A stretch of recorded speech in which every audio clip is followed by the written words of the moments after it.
Welcome back to the Evening Under Lamplight podcast series of talks taking us down through Dante's Inferno.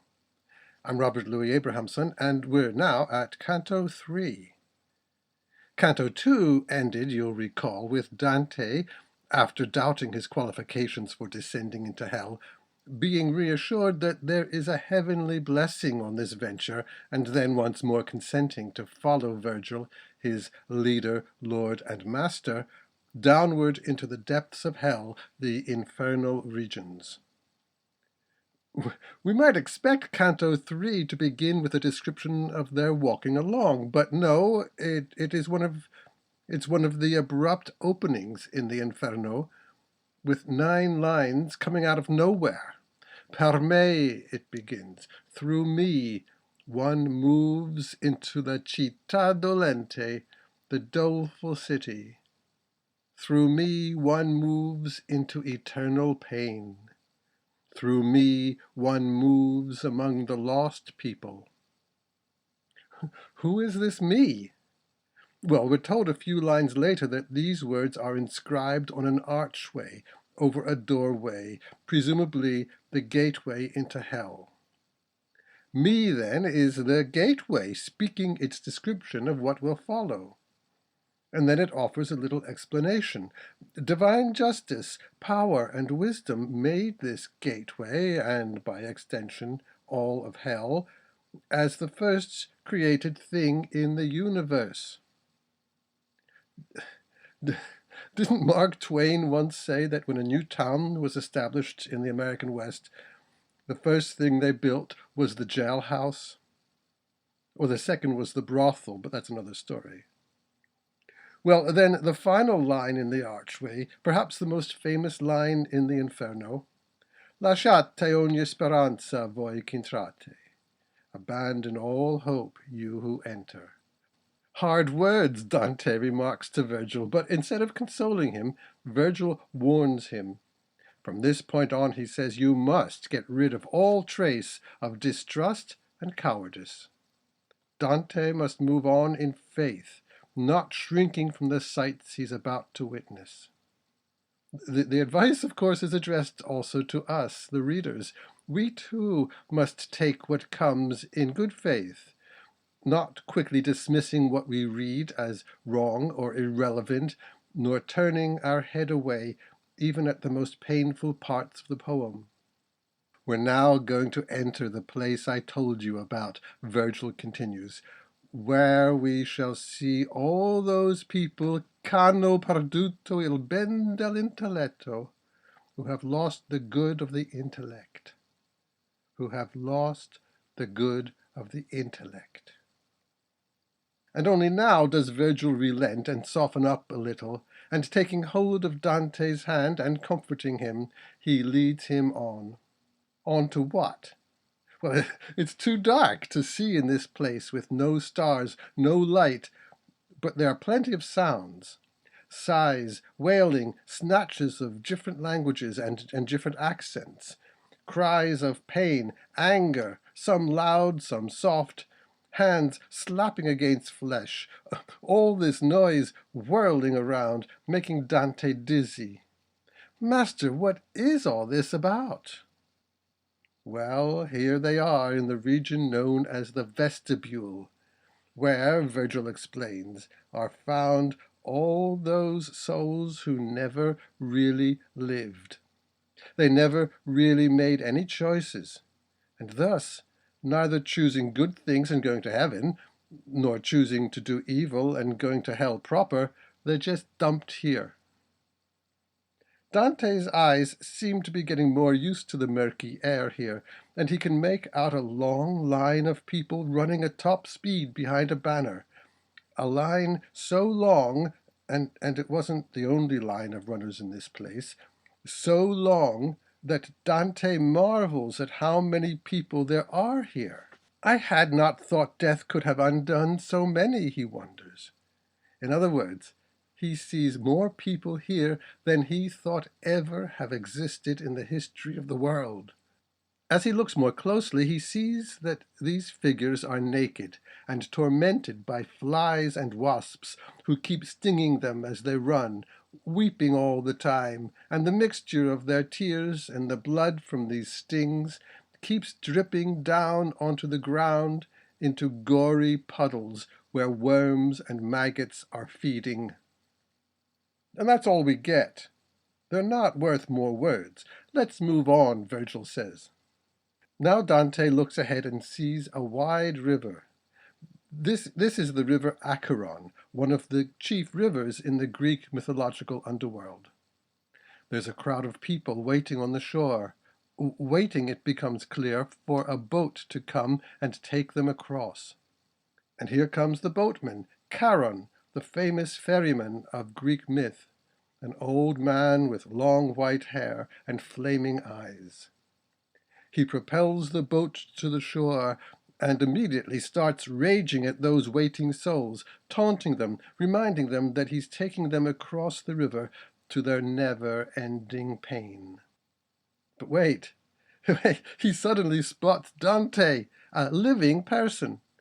"You don't belong here," Charon says. "Get out. You're not destined for hell anyway. I can tell you'll be saved." But Dante now shows his courage and trust and does not obey Charon and move away. He stands fast, and Virgil gives the password. "This man has divine sanction to pass through here. Just be quiet and do your job." And Charon obeys and turns to his job. His job is to get all those lost souls into the boat. They're standing there lamenting, blaming everyone else. I wouldn't be here now, damn it, if she hadn't made me steal that money from the payroll. I'm not supposed to be here. I just shot the guy, but he was the one who organized the whole thing. It's not my fault I'm here. If my parents had let me have the car, I wouldn't have ended up in that bar with Eddie and Jim, and wouldn't have, well, you know.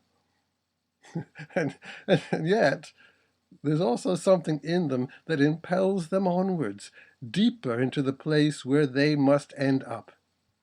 That, and Charon's huge oar, smacking them hard if they don't move on to the boat fast enough. And they all crowd onto the boat, which quickly takes off from the shore. But before very long, there's another crowd gathered on the shore, waiting for the return of Charon and his boat.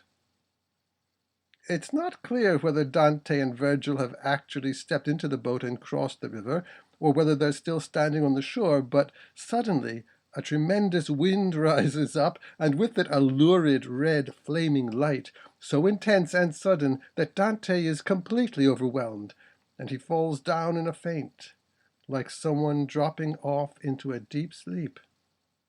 He seems to be back where he was at the beginning of the poem, asleep. But this is a different kind of sleep, as he'll discover in the next canto. And now we have to spend a little time thinking about what's been going on in this canto. We could divide the canto into 4 parts. First, there's the relatively static opening with the words "at the gate of hell", then 2 busy, rushed parts, and a final coda, with Dante coming to a halt as he faints, as though the weight of all those first 3 parts of the canto have been just too much for him. Well, let's look first at the gate into hell. In traditional mythic journeys, the hero, once setting off on the journey, comes to some sort of threshold, leading him into a new world, often a world of magic, certainly a world of challenges, not to say temptations, tests he must overcome. It's a world that Joseph Campbell has described, in a phrase I've always liked, as a dream landscape of curiously fluid, ambiguous forms. And we'll talk more about this later, but for now, we have to attend to the threshold experience, where the hero always encounters some sort of guardian of the gate, guarding the threshold to make sure no one passes through who is not fit to pass through. Dante will meet several of these guards as he descends, coming in various forms. But here, the guard is simply a series of words. very hard words, as Dante remarks to Virgil. The first 3 lines begin with the same 2 words, per me, through me, the great ego words. We're entering the world of the egocentric, who see the whole world just through their own perspective, their own desires and needs. The words announce that on the other side is the città dolente, the dolorous city. That might strike a modern reader as a bit strange. Why is hell called a city? Well, for Dante, the city was an important, perhaps the essential, definition of a human society. We'll see as we proceed that every sin depicted below is an act that destroys the harmony of the city, of the organized interdependence of the people sharing their lives together in one place. St. Augustine had most famously described heaven as the city of God. In our world of dysfunctional, ruined city life, and our idealization of individualism, perhaps we don't see urban life as the great ideal. And here we encounter one of the things in which Dante differs from us, and one of the things reading Dante might cause us to think further about. In any case, this hell is a kind of anti-city, the very opposite of what a city should be. There's no cooperation. Everyone operates per me, for his or her own selfish purposes. That's why it's the dolorous city. And the sign says that hell was made by divine justice, power, and wisdom. Why is that? Well, look at it this way. Justice directs us in discerning what is right and wrong. Human beings have free will, a very important point for Dante, and having free will, we are free to choose good or evil. If we choose to do the wrong thing and to live in error, then it is only just to allow us to do this, and to allow us, in the end, to have what we have chosen. That's justice, letting everything come to its proper place. And then power enables this intricate anti-city to be constructed and operated. And wisdom discerns what is the most fitting punishment for each kind of sin. But wait, I don't really like talking about punishment and sin. The words have such loaded senses for us these days, especially after being hammered home by cruel preachers. I try to avoid these words as much as I can. They get in our way. And I always remember what I think it was Gil Bailey who said, in Dante, no one is ever punished for their sin, they are punished by their sin. So the situations these souls find themselves in is not some kind of punishment inflicted from without, but a manifestation of the kind of life they have actually chosen for themselves. One more thing about these words on the gate. Abandon all hope, you who enter here. This does not just say that the souls relegated to hell will never be reprieved. No, it's more complex than that. We have to refine our sense of what hope is all about. Václav Havel has famously said that hope is not the conviction that something will turn out well, but the certainty that something makes sense, regardless how it turns out. It's the virtue that enables us to hold on, even when we fail, even when things look, well, hopeless. We hold on because we believe there is a larger pattern than we can see from our own limited perspective, a pattern that might gradually make itself known to us, perhaps only in hints and guesses. And so we must imagine that these souls in hell have given up any hope of any ultimate sense in the world. Seeing no further than their own limited view, they're stuck in that view, stuck where they are. And it's fitting, therefore, that, as we'll see as we descend, most of the souls in hell move, if they move at all, only in circles, round and round, getting nowhere, without any hope of anything different. In fact, the whole architecture of hell is built upon a series of concentric circles, each successive circle becoming smaller and deeper down to the very center. We have seen that it is at this point that Virgil counsels Dante once again to give up all cowardice and distrust. These qualities, distrust and cowardice, might be seen as the very opposite of hope. With distrust, we give up any hope that there could be anything better or different from what we see now. With cowardice, we are simply afraid of hoping or working for any kind of change in things. A change, we fear, might bring a further threat to our ego position.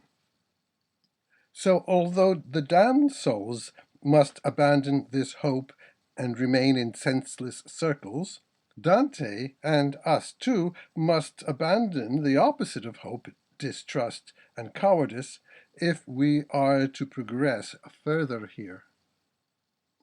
We've just made the intellectual distinction between hope on the one hand and distrust and cowardice on the other.